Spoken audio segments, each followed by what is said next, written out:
Bonjour les enfants, j'espère que vous allez bien. Aujourd'hui, nous allons parler de la division. Nous allons apprendre à poser une division. Mais d'abord, à quoi ça sert une division? La division, c'est le calcul qui permet de partager un nombre en parts égales. Au lieu d'utiliser des timbres, alors c'est pratique, les timbres de numération, mais pour pouvoir le faire n'importe où, n'importe comment, il y a un calcul pour partager et ce calcul s'appelle la division. Par exemple, je souhaite partager 24 bonbons en 4 parts égales. Je vais poser la division 24 divisé par 4 et je peux l'écrire de deux manières différentes, comme ceci ou comme ceci. Alors un petit rappel, dans 24 divisé par 4, 24 est le dividende. Le dividende, c'est le nombre que je veux partager. 4 est le diviseur, c'est le nombre de parts que je veux faire. Et je vais rechercher le quotient, c'est-à-dire chaque part, c'est le résultat de la division. Et ça, c'est très important. Le quotient est le résultat de la division. Je vais maintenant passer à la division. Donc pour poser une division, je vais vous prendre un exemple que nous allons garder tout au long de la leçon. Je souhaite partager 1968 bonbons entre 3 copains. Je vais donc partager ces bonbons en 3 parts égales, ce qui correspond au calcul 1968 divisé par 3. Pour cela, je vais tracer une potence. Une potence, c'est ça. C'est ce qui va nous permettre de poser le calcul de la division. Ensuite, je vais placer mes nombres dans la potence. D'abord, je vais placer le dividende en haut à gauche. Le dividende, c'est le nombre que je veux partager. À droite de la potence, je vais placer mon diviseur. Le diviseur, c'est le nombre de parts que je veux faire. En dessous du diviseur, je trouverai au fur et à mesure le quotient, c'est-à-dire le résultat de la division, c'est la quantité dans chaque part. Et en dessous du dividende, je poserai mon calcul qui aura peut-être tout à la fin un reste que je ne pourrai pas partager ou diviser en 3. Alors, c'est parti.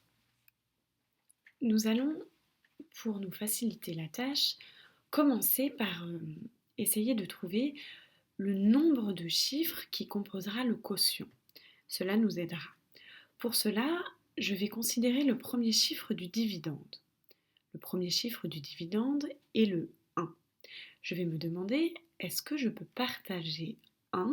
Est-ce que je peux diviser 1 en 3 parts égales? 1 est plus petit que 3, donc je ne peux pas.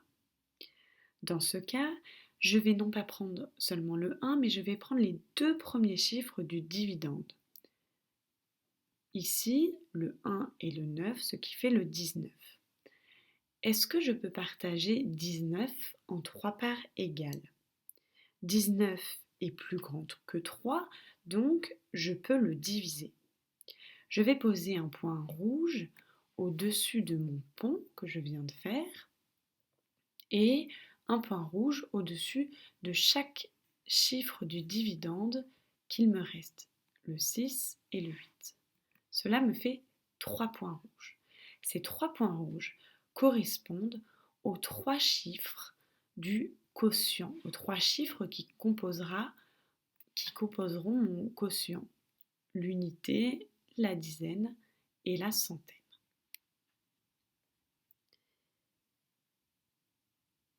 Je vais donc passer maintenant à l'étape 2. J'ai 19 et je vais chercher dans la table du diviseur le résultat qui s'approche le plus de 19, tout en restant inférieur à 19. Ici, le résultat qui s'approche le plus de 19, c'est 18. En effet, dans 19, je peux faire 3 paquets de 6. Donc, je pose 6 au quotient, comme ceci. Je passe à l'étape 3. Je vais multiplier le quotient, le chiffre que je viens de trouver au quotient, avec le diviseur. 6 fois 3, c'est égal à 18. Donc je vais poser 18 dans ma zone de calcul. Je vais maintenant passer à l'étape 4. J'effectue la soustraction. 19 moins 18, cela fait 1. Il me reste 1 que je ne peux pas partager dans 19. Je passe à l'étape 5. Je me demande s'il me reste un chiffre au dividende et s'il m'en reste, je l'abaisse. Ici, il me reste le 6 et le 8. Donc je vais commencer par abaisser le 6, comme ceci. Et je vais reprendre mes étapes à partir de l'étape 2. Vous voyez, j'ai fait une flèche là, ça veut dire que quand on a atteint l'étape 5 et s'il me reste des chiffres au dividende, je reviens à l'étape 2 et ceci jusqu'à n'avoir plus de chiffres au dividende. Donc les actions se répètent. Maintenant que j'ai 16, je vais le considérer et je vais chercher dans la table de 3 le résultat qui s'approche le plus de 16, tout en restant inférieur ou égal à 16. Ici, le résultat qui s'approche le plus est 15, car 3 fois 5 égale 15. Je vais poser le 5 à mon quotient et je vais multiplier ce chiffre que je viens de trouver au quotient par le diviseur. 5 fois 3 est égal à 15. Je pose 15 dans ma zone de calcul et je passe à l'étape 4. Je vais effectuer ma soustraction. 16 moins 15 est égal à 1. Et je vais passer maintenant à l'étape 5. Me reste-t-il un chiffre au dividende? Oui, il me reste le 8. Je vais maintenant abaisser le 8, comme ceci, et je vais revenir à l'étape 2 et je vais essayer de partager 18 en 3 parts égales. Je cherche dans la table de 3.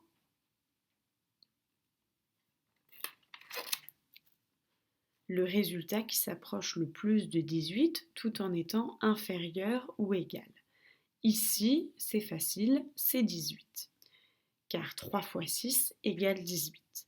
Je vais donc poser 6 au quotient et je vais passer à l'étape 3.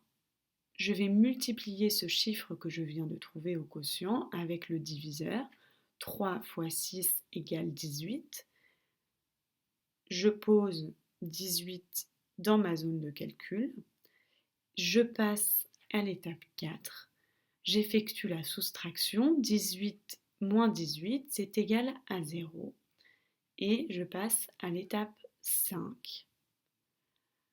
Est-ce qu'il me reste un chiffre au dividende? Non.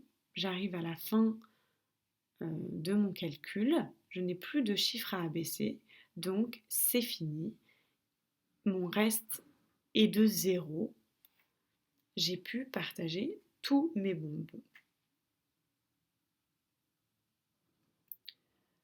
Donc 1968 fois 3 est égal à 656, ça c'est mon quotient. Ou on peut aussi l'écrire, comme nous l'avons appris dans nos partages, que le dividende 1968 était égal à 3 fois 656 plus un reste nul, un reste égal à 0. Donc je reprends mon problème. Je devais partager 1968 bonbons entre 3 copains. j'ai réalisé la division 1968 divisé par 3. Chaque copain aura donc 656 bonbons et il ne restera pas de bonbons.